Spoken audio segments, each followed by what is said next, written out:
she had been looking for in a man. I made a huge mistake.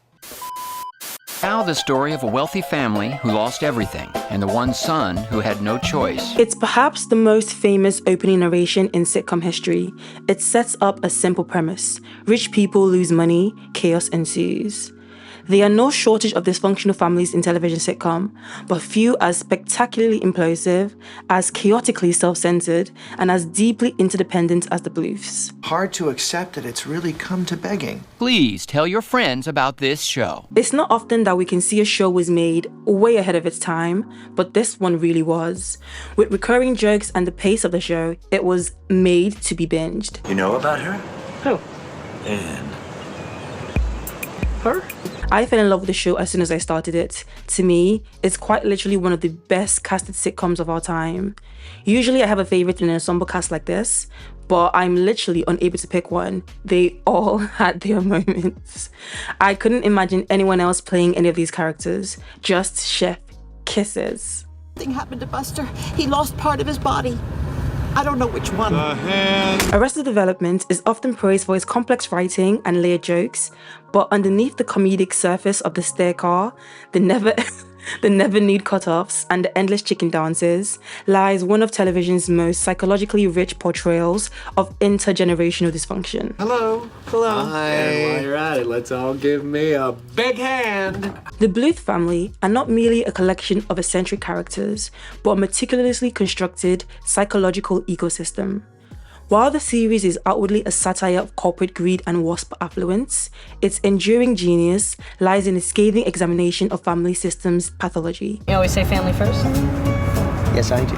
But that is not a family. Each family member's comedic flaw, Job's illusions, Michael's savior complex, Lindsay's shallowness, Buster's infantilization, and Maeby's cynicism is, in reality, a highly sophisticated defense mechanism against the systemic trauma that defines life inside the Bluth model home. what comes before anything? What have we always said is the most important thing? Breakfast. Family. By examining the individual's psychological profiles, we revealed the shared toxic architecture of a family that literally cannot function outside its own chaos. In today's video, I'll explore the Bluths not as comedic archetypes, but as clinical case studies in narcissistic injury and codependence. I'll be breaking down the family to understand why they are the way they are and why, despite their best efforts, they can't never truly escape each other. We're diving into what makes the Bluth-Funke extended family such a fascinating case study in literally arrested development. You said he was all right. Yes, he's lost his left hand, so he's going to be all right. I just want to preface this video by stating that I am not a doctor, nowhere near a medical professional. I'm just someone with a special interest in psychology. I love these characters, and I couldn't help myself from using modern psychology to further understand their chaos. This video is purely for entertainment purposes. It should not be taken too seriously. Okay? Let's talk about it. At first glance, the Bluths are simple, a wealthy, image-obsessed real estate empire built on corruption and denial. But the real story is how these traits aren't just business problems, but inherited values. In family system psychology, families can function like emotional ecosystems, with each member playing a role that stabilizes the whole, even if the whole is unhealthy. Even when you slept with my sister, it was for a good reason. Got her to stop drinking, didn't it? The Bluths are a textbook example of a rigid, closed, multi-generational system. And to understand the Bluth children, we must first understand their creators. The Bluths dynamic is a top-down structure built by George Sr. and Lucille. They are the twisted yin and yang of terrible parenting. You know, we're very self-centered. And my father may be the worst of us. George Oscar Bluth Sr. is the patriarch of the Bluth family. He is a uniquely constructed character whose comedic surface disguises a complex psychological portrait. He is introduced as a corrupt businessman whose arrest initiates the narrative, but this event reveals only the external symptoms of a deeper structure. Call Job. He'll handle it. That's what he's for. The central irony of George Sr.'s character is his repeated insistence that family is the most important thing. While arguably true for him, the sentiment is not born of affection, but of possession. He views the family unit not as a sanctuary of emotional support, but as a subsidiary of the Bluth Company, a hierarchical structure where he is the CEO and his wife and children are merely employees, liabilities, or sacrificial lambs depending on the fiscal quarter. To stage intricate scenarios, to teach his children what he considered valuable life lessons. Perhaps the most defining psychological aspect of George Sr. is his approach to parenting, best exemplified by his use of J. Walter Weatherman, the one-armed man. George Sr. utilizes orchestrated trauma to impart moral lessons. From a behavioral psychological perspective, this is a perversion of operant conditioning. Rather than using positive reinforcement to encourage desired behaviors, George Sr. uses terror to create flashbulb memories, highly vivid, enduring memories associated with emotional trauma. By staging mutilations, he instills a worldview in his children that the environment is inherently unsafe and unpredictable. Michael realized that his father had once again taught him an elaborate lesson. The psychological result is a state of hypervigilance and anxiety in his children, especially Buster and Michael, reinforcing the idea that safety lies only in obedience to the patriarch's merely arbitrary rules. That's why you don't yell. It's a method designed not to teach autonomy, but to induce a paralyzing fear of the world outside the family's protective and controlling umbrella.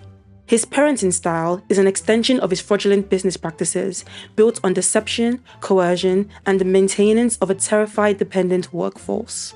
Great, so you're a Christian now. We must all seek forgiveness. George Sr. exhibits a profound lack of a stable self-concept, a trait he has passed down to his children, most notably Lindsay and Job. Throughout the series, he adopts various personas: the Orthodox Jew, the spiritual guru of cage wisdom, the Mexican fugitive. And while these shifts are comedic, they reveal a high-functioning sociopathic adaptability. I've started a Torah study group. Your father's religious now? George Sr. mirrors his environment to survive and dominate.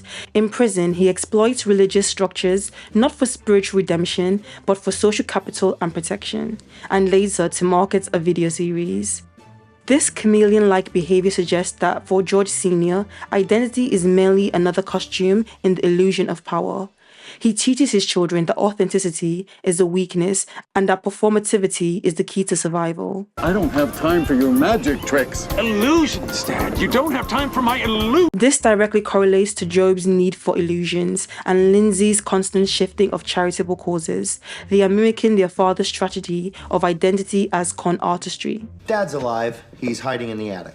In later seasons, George Sr. often operates from hiding, be in the attic of the model home or the Mexican sweat lodge. In these instances, he becomes an absence presence, a concept in psychoanalysis where the father figure is physically missing but psychically overwhelming. I hired this guy to wear a camera in his hat so he could be my eyes and ears while I'm stuck in this penthouse. Hiding in the attic, he observes the family through the vents, manipulating events from the shadows. This creates a paranoid reality for the family, where they constantly seek the approval of a father who is seemingly everywhere and nowhere. This dynamic infantilizes the adult children, preventing them from assuming leadership roles, especially Michael, because the true authority is still lurking above, pulling the strings. It reinforces the central thesis of the show. The children cannot grow up because the father just refuses to step down. I'm president, whether you like it or not, Dad. I don't need your approval anymore. Ultimately, George Sr. represents the arresting force of the title. Development requires separation and the slaying of the metaphorical father.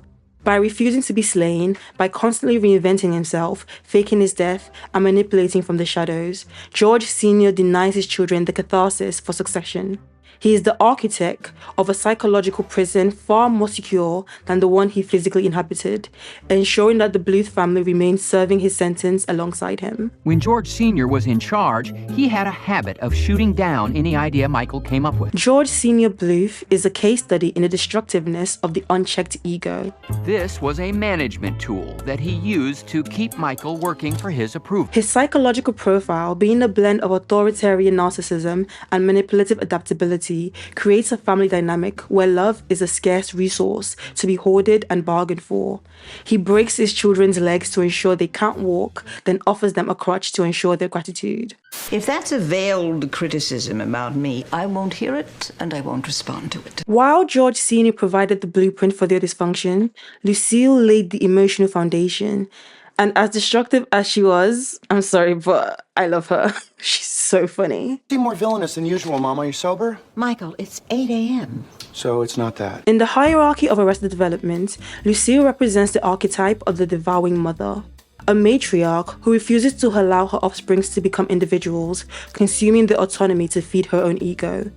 Often cited, sometimes fairly, as one of sitcom's great villains, psychologically she is a tragedy of arrested empathy. She always makes everything about her.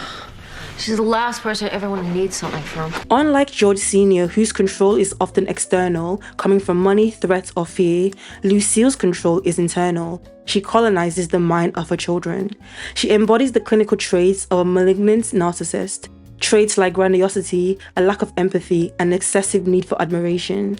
However, her specific brand of narcissism is maternal. She views her children not as separate beings, but as extensions of herself. When they succeed, it's her success, and when they fail or display independence, it's a personal betrayal. I love all my children equally. I don't care for Joe. She functions as the family's emotional regulator, deciding who is up and who is down, based on who is constantly serving her needs. This is famously illustrated by her oscillating statements, "I love all my children equally," immediately followed by, "I don't care for Job." My mom thought being here would be a punishment. Oh, she thinks I'm too critical. That's another fault of hers. Lucille's relationship with her daughter Lindsay is a textbook case of maternal projection. She attacks Lindsay's appearance, weight, and parenting skills relentlessly. This dynamic suggests that Lucille projects her own insecurities about aging and relevance onto Lindsay. By keeping Lindsay in a state of perpetual insecurity, she maintains dominance. She ensures that Lindsay never feels confident enough to surpass her mother. And if you're worried about criticism, sometimes a diet is the best defense. It's a preemptive strike against the inevitable replacements that comes with generational shifts. In psychoanalytic terms, the narcissistic mother often views the daughter as a direct competitor. Therefore, Lindsay's rebellion, her activism, her rebellious marriage is rendered toothless because she's still reacting to Lucille rather than acting for herself. I had a great time last night. So did I. Then why are we yelling at each other? Mom. Unbelievable. Lucille is a master of triangulation, a manipulative tactic where a third party is used to validate one person and invalidate another. She constantly pits the siblings against one another for the position of golden child. Micheal acts as the reluctant golden child, the responsible one she relies on, while Job is the scapegoat. However, Lucille destabilizes these roles frequently to keep everyone off balance. Just want my children to love me. Stop manipulating. Just be nicer. By making her approval a scarce and fluctuating commodity, she creates a zero-sum game economy within the family. For one sibling to gain love, another must lose it. This prevents the siblings from forming a united front against her tyranny because they are too busy fighting each other for the scraps of her affection. I put it in storage. I guess you'll just have to decide which Lucille you want to spend your nights with. Perhaps the most disturbing and clinically significant aspect of Lucille's psychology is her relationship with her youngest son, Buster. This is a definitive example of emotional incest, not sexual, but psychologically binding. Lucille has systematically disabled Buster's ability to function in the world, ensuring she is never abandoned. Away from the stove, you're gonna light your hair on fire. He's weak. By convincing him the outside world is terrifying, she positions herself as his sole protector, when in reality, she is just his warden. This dynamic turns Buster into a surrogate spouse, fulfilling the emotional needs that George Sr. neglects. When Buster loses his hand, he physically becomes what he has always been psychologically, a fragmented person dependent on his mother to make him whole. When you take the comedy away, it's actually quite sad. Get me a vodka rocks. Mom, it's breakfast. And a piece of toast. Lucille Bluth is rarely seen without a drink, and this serves as the final piece of a psychological profile. The alcohol functions as a barrier against introspection, to face the reality of her parenting, that she has crippled her children to soothe her own loneliness, would be psychologically alienating. Therefore, she remains in a chemically induced fog of superiority. You've been a great mother. Well, you know she's been a horrible mother, right? Lucille Bluth proves that while an absent father leaves a vacuum, a devouring mother leaves a scar. She is the anchor that keeps the ship from sailing, not to keep it safe, but because she's terrified of being left behind the shore. Can we stop worrying about girls with low self-esteem and start focusing on sobering up the woman who gave us ours? In the end, her children are not her legacy, but her hostages. George Sr. broke their trust, but Lucille broke their self-esteem, which resulted in 4 adult children who are desperate for validation they will never receive. Together, they created a family culture where vulnerability is punished, failure is mocked, and nobody actually grows up, hence the title. Arrested Development wasn't a metaphor, it was a diagnosis. Character was, it didn't intuitively come to me. And then when you think about Will, now it's like, who else? That's Joe. Yeah. Just another quick side note to say that Will Arnett did something special with this role. Usually when I know an actor in one way or in one show, I find it difficult to accept them in another role, if that makes sense. Like, for example, I can't enjoy or get into Archer because I know Bob's Burger's voice so well. Like, I can't buy him as a spy. But he is so good with what he does because even though I knew him as Job, I could still enjoy BoJack Horseman, if that makes sense. The Bluth children represent different archetypes of trauma response to their parents. They're essentially adults playing dress-up, frozen in the emotional maturity of teenagers. Let's start with George Oscar Bluth II, universally known as Job, the eldest son. Better than being treated like the goofball, the joker, the magician. Job's central conflict stems from his status as the designated heir who never received the emotional affirmation required for true leadership. No one wants you. Does anyone want you, Barry? Who would want him? They don't want you.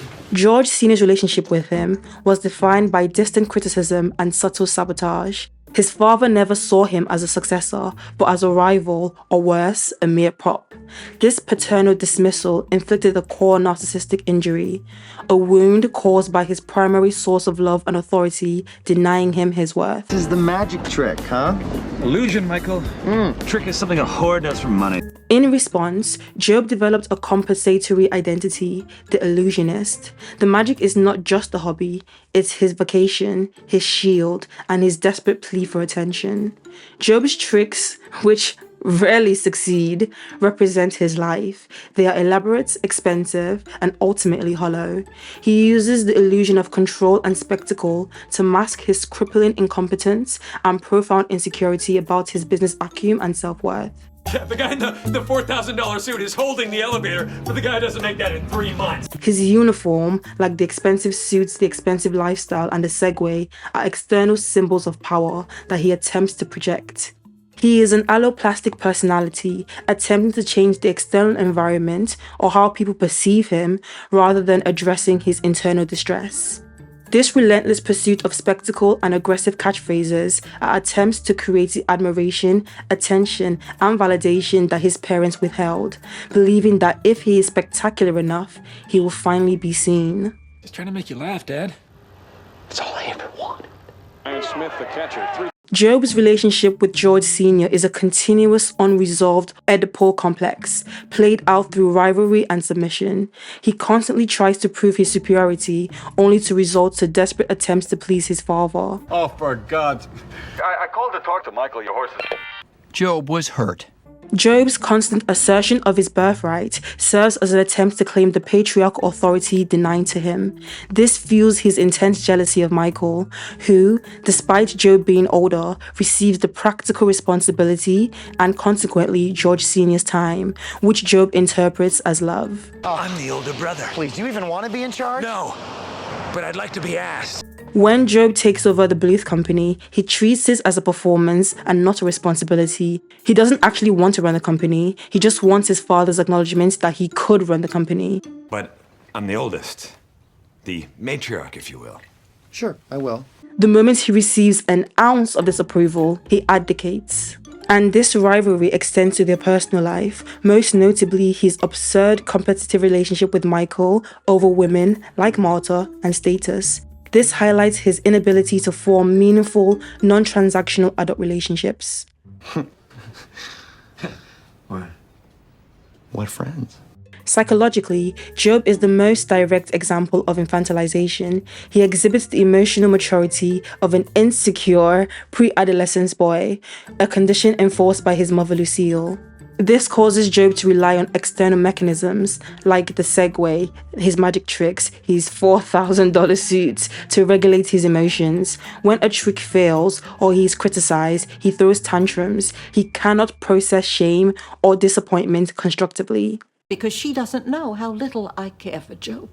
Think that makes the joke on Gob. Lucille's dismissive and critical parenting forces him in an endless cycle of overcompensating. She teaches him that he is only worthy when he is actively performing an acceptable identity. And this lack of genuine, unconditional maternal support prevents the formation of a secure attachment style. Surrounded by unconditional love from a family for the first time in his life. We see this in Gob's sexual pursuits, like his short-lived marriage or his relationship with Tony Wonder. They are often substitutes for the intimacy and depth he cannot achieve. They are spectacles or contracts, mirroring the transactional nature of his upbringing. Gob Bluth's life is a perpetual final countdown to an event that never fully arrives.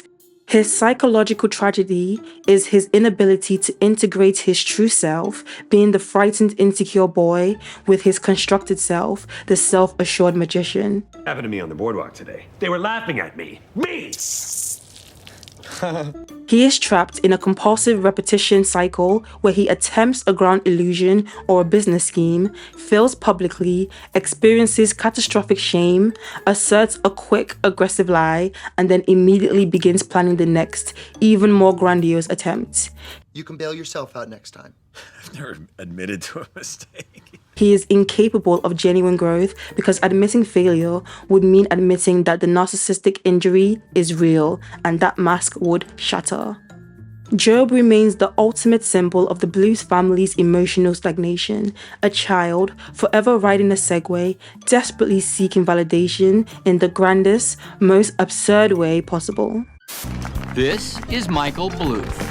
Right now, he's being honored by his family. Now, it's easy to look at his siblings and see the dysfunction, but the show's smartest trick is how it handles Micheal. The narration tells us that Micheal had no choice but to keep them all together. Micheal believes this. We, the audience, too initially believe this, that he is the straight man, the sane, responsible counterpoint to his chaotic family. But over the course of the show, it's slowly revealed that Micheal is just as damaged as the rest of them. Years ago, I made a choice to keep this family together. Today looks like I succeeded. Michael's primary psychological defense mechanism is sanctimony. He defines his identity almost entirely in contrast to the extreme failings of his parents and siblings. His hard work, responsibility, and moderate lifestyle are not inherent virtues, but reactive formations against the Bluth vices of sloth, decadence, and deceit. We need you to come back and run the business. Ah, okay. Essentially, Michael's self-worth is transactional. He requires his family to be inept and morally compromised, so his actions, however flawed, appear noble by comparison. You're not taking this "I'm out of here" seriously, but I am out of here seriously. This is most evident when he sabotages opportunities to leave the family, like moving to Phoenix or taking a new job. The prospect of being a merely average person in a healthy environment is terrifying, as it would strip him of his savior identity. I was so loyal, I worked so hard. Why didn't you just put me in charge? Michael's desire to assume the leadership of the Bluth Company and his relentless pursuit of his father's approval are classic fraudulent themes. He wants to supersede George Sr., to be a better man, a better father, and the true head of the Bluth dynasty. However, this is a futile pursuit. His attempts to be different often lead him to repeat his father's mistake, particularly in business dealings and manipulative tactics. Me too. You know, I threaten people who I don't feel support me. Also, Michael's parenting of George Michael is the clearest example that he has internalized the Bluth pathology, a bit in a more subtle form. While he consciously strives to be the opposite of his father, his actions often mirror George Sr.'s distant and controlling behavior. You never listen to me. You didn't ask me if I wanted to go to the school. You didn't ask me about what I said. Michael projects his own aspirations onto George Michael, viewing him as a vessel for the stable, non-Bluth life Michael believes he lost. He frequently overrides George Michael's choices, career paths, and even girlfriend, notoriously dismissing Anne. What did you think of her? Michael had just discovered he'd left his son's girlfriend in Mexico. His famous good talk phrase often follows a dialogue where Michael does all the talking, failing to listen to his son's genuine feelings. This emotional neglect mirrors Lucille, though it is cloaked in language of paternal concern. Promise, I won't just hear what I want to hear, okay?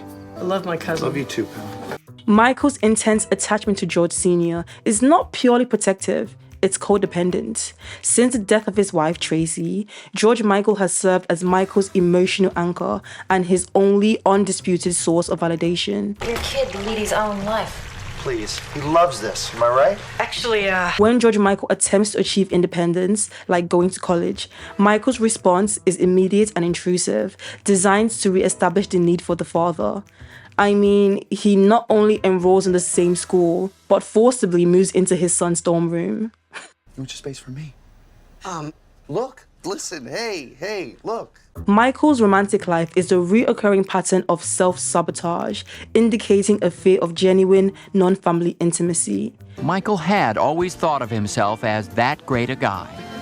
He is drawn to morally compromised or unsuitable partners who either require saving, which would feed his savior complex, or are so fundamentally flawed that the relationship is guaranteed to fail. The kind of guy who could raise someone else's baby. Of course I am. But he wasn't. By dating problematic women, Michael can maintain his moral superiority even within the relationship. He frequently enters relationships under false pretenses, like not realizing Rita is mentally challenged, or his entire relationship with Maggie, the blind lawyer. You're one to talk. When's the last time you went on a date? This showcases a profound lack of self-awareness that is just as debilitating as his siblings' external cluelessness. He is so focused on his own narrative of being the good guy trying his best that he fails to perceive reality.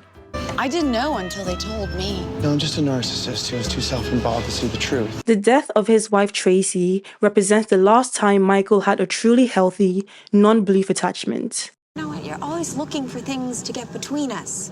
First, it was, what's your son gonna think? His inability to fully commit to someone new suggests an unconscious fear that a successful real-world relationship would finally provide him the opportunity to leave his family, which is a liberation it seems he cannot psychologically permit himself. Why does everybody think that I'm scared of girls? Because you're a chicken. You're a chicken. Michael Bluth's story is a masterful subversion of the sitcom protagonist.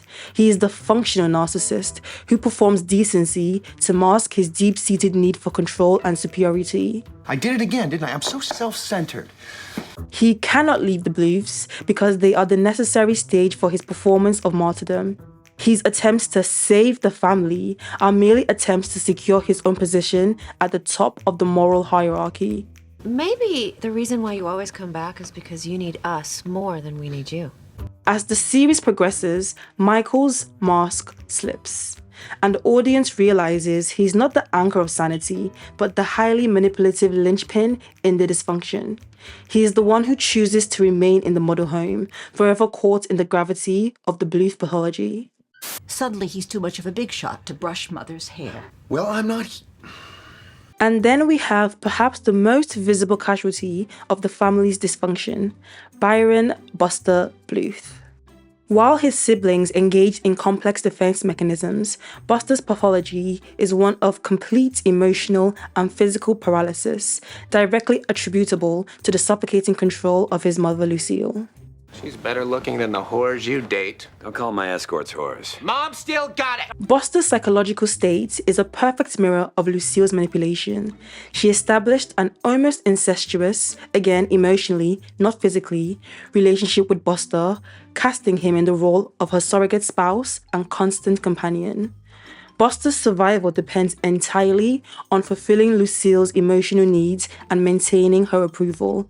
He has no separate identity. Buster be spending his evenings with women that aren't so much his mother? Because his selfhood is defined only in proximity to his mother. I mean, he literally dates her best frenemy with the same name.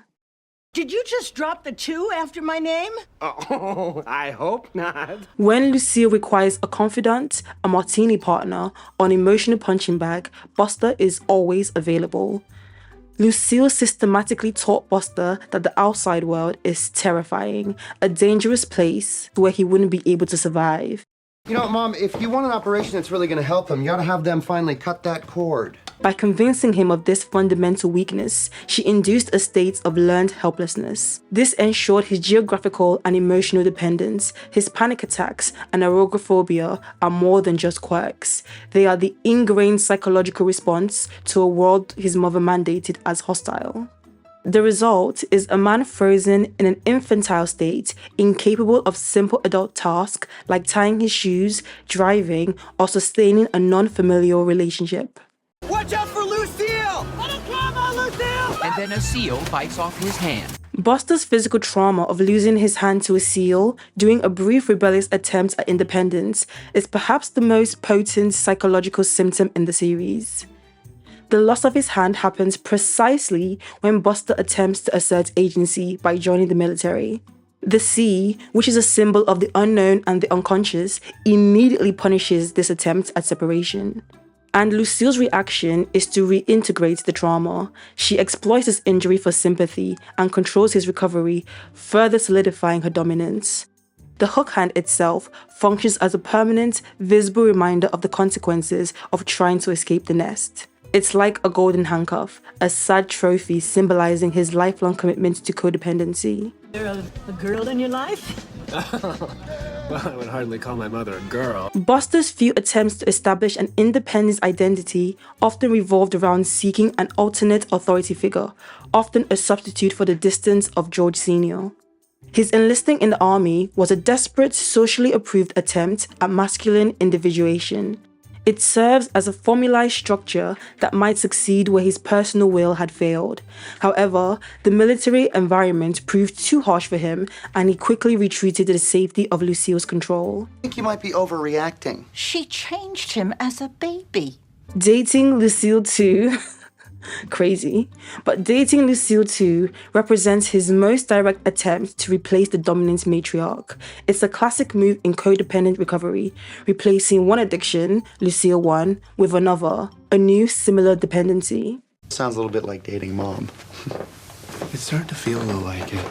The resulting chaos, leading to an injury and a police investigation, proved that he is unable to handle relationships that exist outside the family structure. These attempts consistently confirm Lucille's original thesis that he is too weak for the world and only she can save him, despite being the reason that he is the way he is. That tracking device tells me he was raised in captivity. There's no way he stood a chance out in the real world. Buster Bluth is the family's most profound emotional liability and its greatest success story. For Lucille, he exists in a state of psychological fragmentation, unable to synthesize the independent adult male with the perpetual dependent child.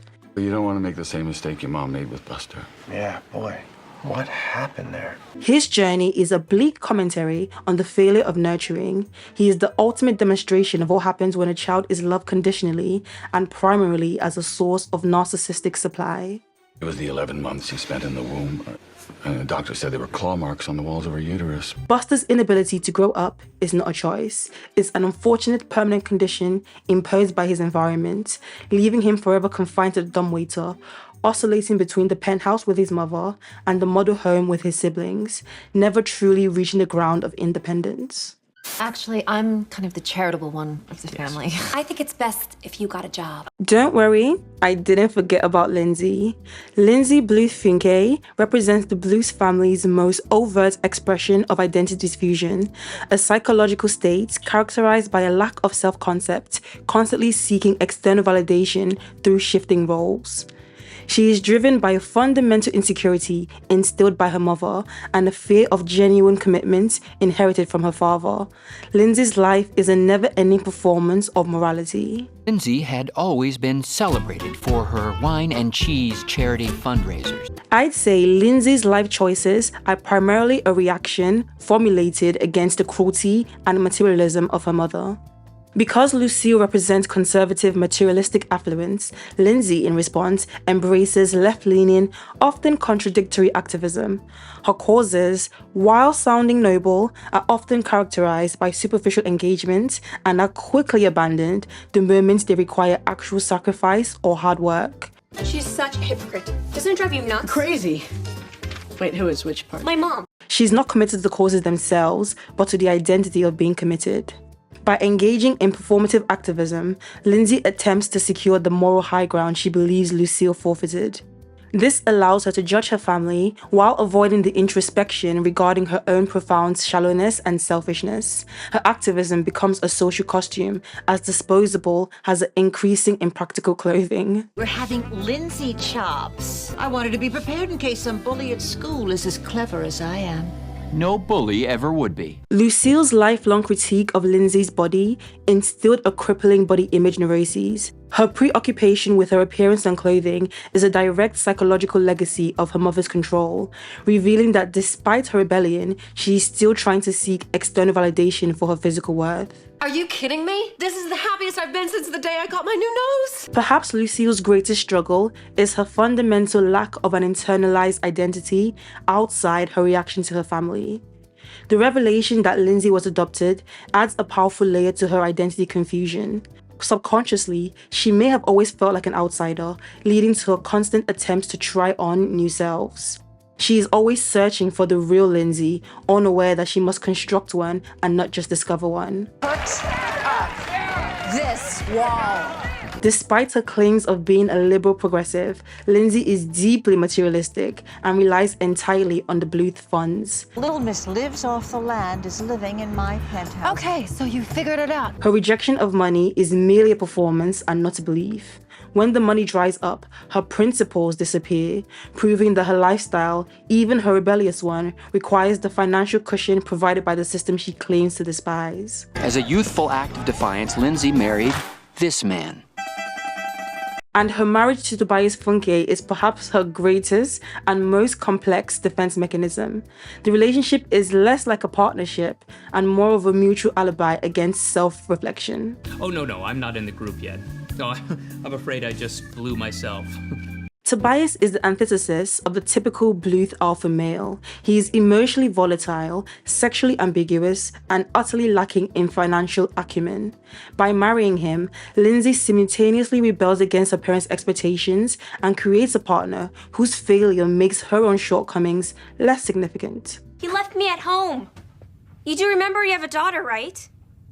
Yes. Both Tobias and Lindsay are so consumed by their own individual search for identity that they entirely neglect their daughter Maeby. This shared passive neglect is the foundation of the relationship. They are codependent in their irresponsibility, maintaining a dysfunctional equilibrium that ensures neither of them have to grow up and parent. Do have a daughter.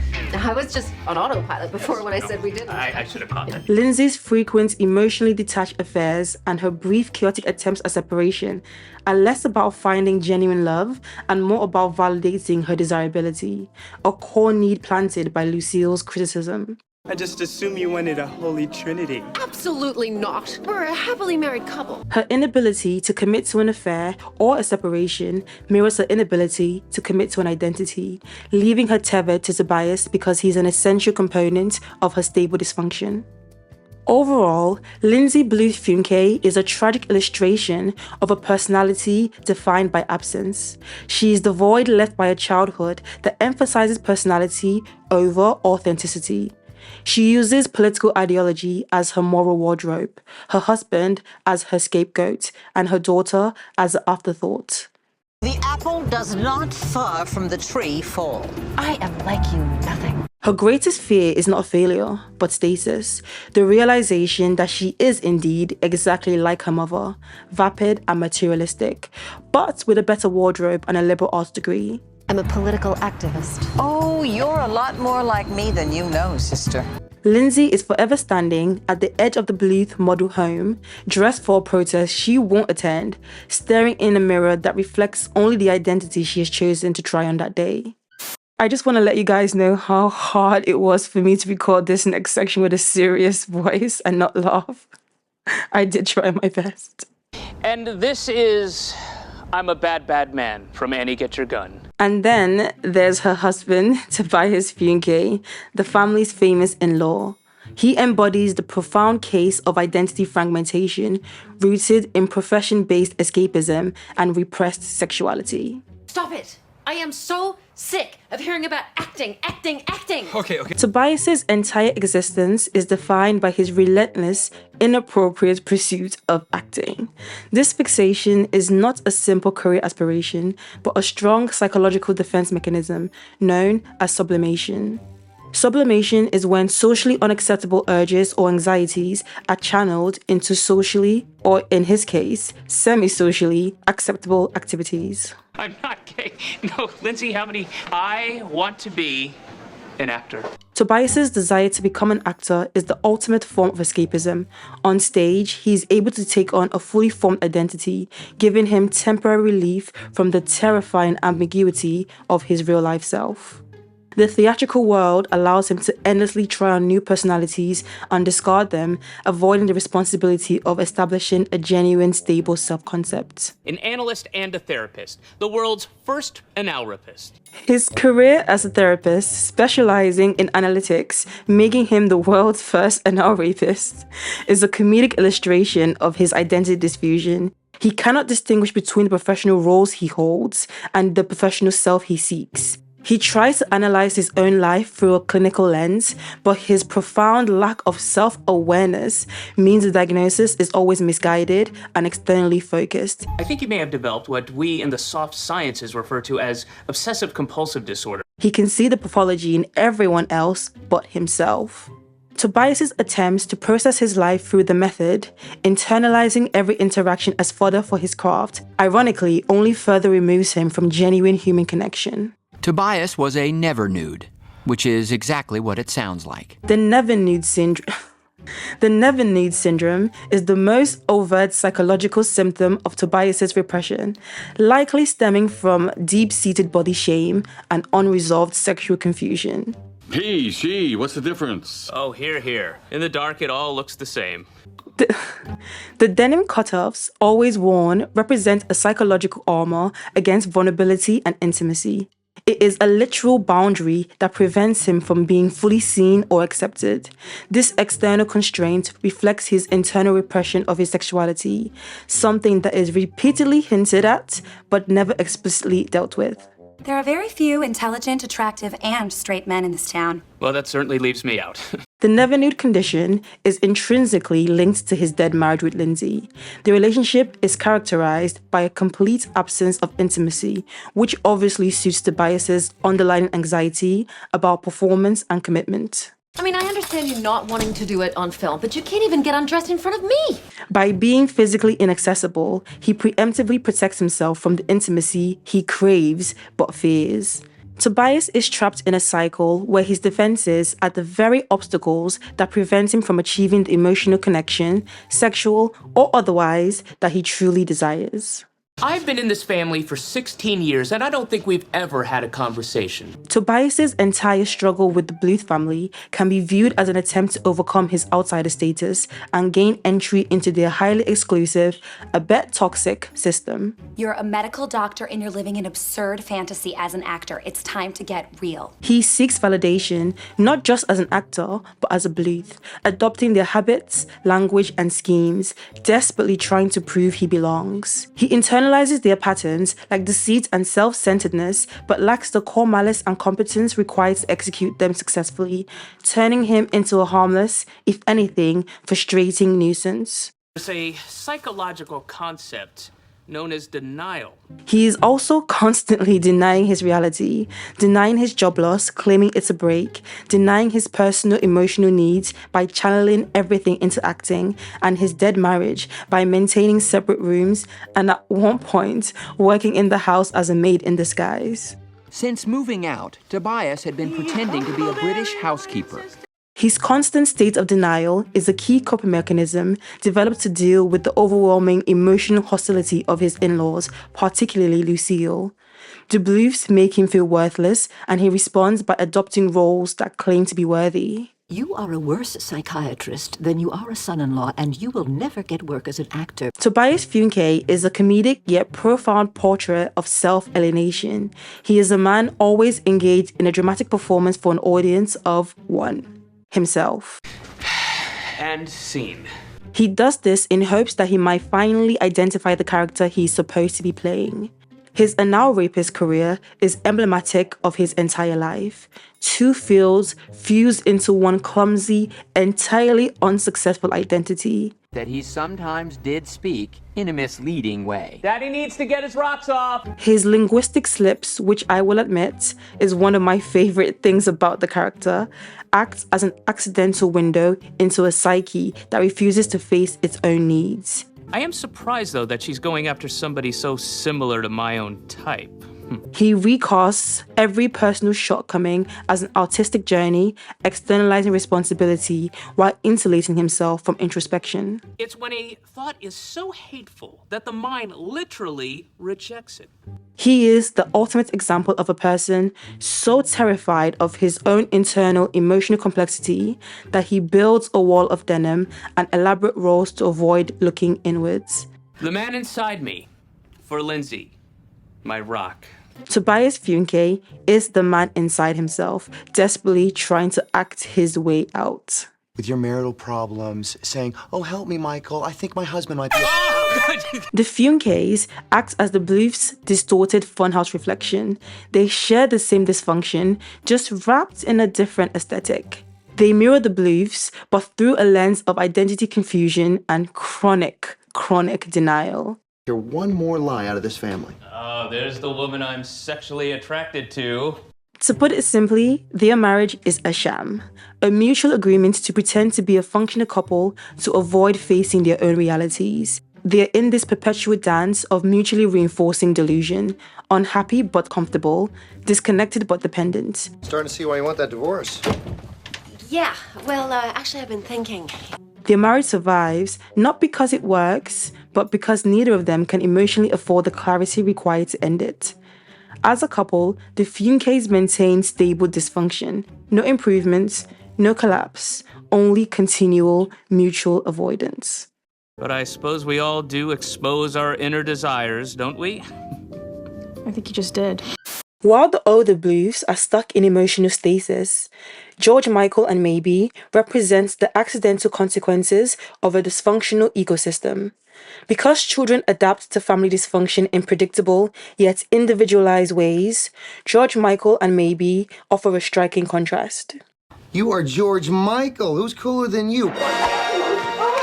What? George Micheal Bluth functions as the family's unwilling moral compass and most tragic figure. The child who actively wants to be good, but is psychically damaged by his father's flawed attempts at righteousness. You know, it is unbelievable that you'd ask my son to score you pot. George Micheal is the product of two primary influences: his absence-deceased mother, Tracy, whose idealized memory serves as the family's unattainable moral standard, and his sanctimonious father, Micheal. We don't need a whistleblower. We need a building full of whistleblowers. Michael's love for George Micheal is conditional on George Micheal maintaining the moral high ground that his father believes he himself occupies. This creates pathological obedience in George Micheal, who becomes terrified of disappointing his father. I'm sorry, Dad. Oh, George Micheal. I am. But listen, I'll make it up to you. I'll work weeknights. He internalizes every request and expectation, becoming hyper-responsible and incapable of asserting his own desires. He never rebels, he simply retreats into quiet anxiety. My son expresses himself just fine. Isn't that right, son? What? Yeah. George Micheal also exhibits traits of avoidant attachment. He often withdraws emotionally when stressed, preferring to solve problems internally rather than seeking help. This is exemplified by his panic attacks over grades or finances. No, that's not the answer because... What? No, you stupid jerk. Why not? His inability to articulate his own needs, specifically to his dad, stems from a learned belief that expressing vulnerability will lead to emotional abandonment or worse, condemnation. He is the inverse of Buster. Where Buster is crippled by his mother's overpresence, George Michael is stunted by the pressure of his father's over-reliance and expectation of perfection. You stay on top of her, buddy. Do not be afraid to ride her. George Michael's most profound psychological hurdle is his lifelong secret obsession with his cousin Maeby. Whilst a strange comedic device, it also serves as a powerful symptom of his inner turmoil and his inability to form healthy attachments outside the family sphere. It was a love between two cousins that the world thought was wrong. His attraction to Maeby, a relationship the world deems impossible, provides a particular kind of psychological safety. The relationship is guaranteed to be unobtainable, preventing the risk of real vulnerable intimacy. By focusing on an impossible love, George Michael avoids the responsibility of fully pursuing a normal relationship that might lead to failure or, more terrifyingly, separation from his father. And I have a cousin here, so even if my parents do get divorced, I have you, right? Maeby, who is neglected by her parents, and George Michael, who is stifled by his father's expectations, recognize each other's trauma. They form a unique bond based on mutual understanding and shared exile. The attraction is rooted in their status as the two most psychologically stable and yet most emotionally ignored young people in the family. And with no one to talk to, he was looking for some kind of direction. Just give me a sign. His obsessive need to be near her often results in socially awkward or compromising situations. But it underscores his deep need for a connection that understands the Bluth pathology without demanding the perfection his father requires. I think I am much better off here, alone in this office. Michael realized what he had done to his son. Like his father, George Michael initially attempts to define himself through professional competence and academic achievement. However, his efforts are constantly undermined by the Bluth's chaos or his own anxiety. In the earlier seasons, his loyalty to the banana stand and his financial responsibility are a desperate attempt to show Michael that he can handle the family legacy without succumbing to their immorality. Sorry, Dad, I screwed it all up. I've got no right to call myself Mr. Manager. Yet the banana stand is constantly burnt down or otherwise destroyed, symbolically representing how the family's destructive nature constantly undermines his efforts at stable goodness. Saw the evidence of Job's lifestyle, he realized that this perhaps was not the life he wanted. Because George Michael is acutely aware of the failure status that has defined Job, his greatest fear is falling into that trap. His frantic, often obsessive approach to schoolwork is an attempt to create a bulletproof identity which will be based on reliability and financial prudence, literally the antithesis of his entire family. Maybe someone's going to get hurt. Not to mention, it's kind of disrespectful for kids who actually have this. George Michael Bluth is the quiet martyr of the Bluth dynasty, the one person actively striving for genuine moral decency. Yet his efforts are continually nullified by the gravitational pull of his family's pathology. We see this in the later seasons as he grows up behaving in very similar ways to them. I was this close to telling Rebel the whole truth, that you fired everyone months ago and the whole thing is a fraud. His greatest burden is his father's love. It forces him into the role of the infallible son. This causes him to internalize his stress and express his deepest feelings through secret obsessions and crippling anxiety. George Michael's arrested development is not one of flamboyant denial like Job, or codependent paralysis like Buster, but one of a deferred life. He delays his own adulthood and true desires, waiting for the day his father and the Bluth chaos will finally grant him permission to live his own life. No nuts. Hey, you're my cousin, aren't you? Maybe. Then, on the other side, we have Maeby. Maeby Fünke represents the consequences of extreme parental self-centeredness. Unlike her cousins, who were actively crippled by their parents' control or standards, Maeby's pathology is born from severe emotional neglect. Where's your child? I don't have a child, Michael. That's why you want... Oh. Because Maeby's parents, Tobias and Lindsay, are so thoroughly consumed by their own arrested development, they fail to offer their daughter neither guidance nor emotional support, resulting in Maeby essentially self-parenting. Maybe I should just start keeping some secrets of my own. Why aren't you at school right now? We see this as she possesses a degree of competence, business acumen, and psychological insight far exceeding her age. This hyper-competence is a common trait in neglected children who must quickly develop adult skills to navigate an unstable environment. She never needed to be saved, she just needed to be seen. I'm trying to get my parents to notice me. I've been here for like an hour and a half. It had been 7 minutes. While not fully clinical, Maeby exhibits traits associated with RAD, reactive attachment disorder, which can manifest from severe emotional neglect. It's like a heart switch, you know? Click, I love you. Click, I love you not. Her cynical detachment, lack of emotional bonding with her parents, and early onset of manipulative behaviors are ways to control her relationships and prevent vulnerability. Since her parents provided no reliable attachment, Maeby learns to rely on only herself and view all emotional transactions with deep skepticism. Maeby had been making money by pretending to be 2 twin girls. I'd say Maeby's signature behavior is her ability to grift adults, whether it's securing money, getting a job as a studio exec, or manipulating her grandmother.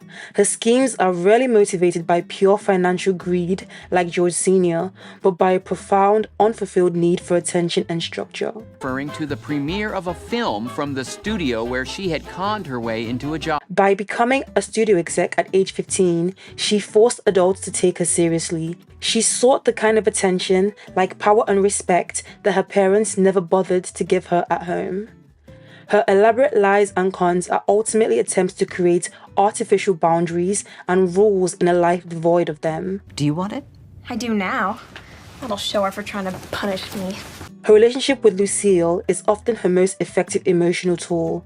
She understands that Lucille's love is transactional, and she uses that knowledge to her advantage, mirroring Lucille's own manipulative tendencies. It's a survival mechanism, showing that if affection is a game, Maeby learned the rules early. That'll drive me crazy. Exactly. Maeby's complex, often confusing relationship with her cousin, George Micheal, is her one sustained emotional connection and her most significant psychological challenge. George Micheal is the only person in the family who genuinely sees Maeby without needing anything from her. He doesn't want her money or her help, simply her presence. We're getting pretty serious. They weren't. She was just avoiding her real crush on George Micheal. This is both comforting and terrifying for Maeby, who is accustomed to transactional relationships. She often initiates the inappropriate romantic tension, then withdraws when the intimacy becomes too real. I can't do this. I can't do this. What am I doing? And ran away. This push-pull dynamic reflects her internal conflict, the desire for genuine connection of love, battling her conditioned defense mechanism of distance. She often uses their taboo nature as an excuse to keep the relationship unstable, preventing the possibility of a normal, vulnerable attachment that could hurt her if it failed. Was working 3 jobs. We have to be discreet. And she did her jobs well. Maeby Fünke is the ultimate paradox of the Bluth lineage. She is the most financially independent, professionally successful, and emotionally detached young adult in the family. A high-functioning emotional orphan who learned the language of the Bluths, deceit and performance, and used it to create her own autonomy. Her arrest development is not a failure to grow, but a failure to attach. You know, just like let them think, oh no, should we be worried? Is she really that immature? Yeah. She is perpetually in motion, cycling through roles and relationships, convinced that if she just finds the right costume or the right title, she will finally feel safe from the pain of her parents' absence. Ultimately, Maeby remains on the run, escaping not the law, but the emotional void left by a childhood spent entirely in the background. We started this journey by acknowledging the show's iconic premise, a wealthy family who lost everything. But what we've discovered is that the financial loss was merely the catalyst. The real catastrophe was the one that kept the show running, the familial dysfunction. Perhaps the greatest psychological tragedy of the Bluths is their inability to become individuals. They were so addicted to their own drama. Micheal could have left a dozen times, but doing so would mean he stopped being the good son. And that is a sacrifice his ego couldn't afford. Buster's hand was literally ripped off the moment he tried to achieve autonomy. The message was very, very clear.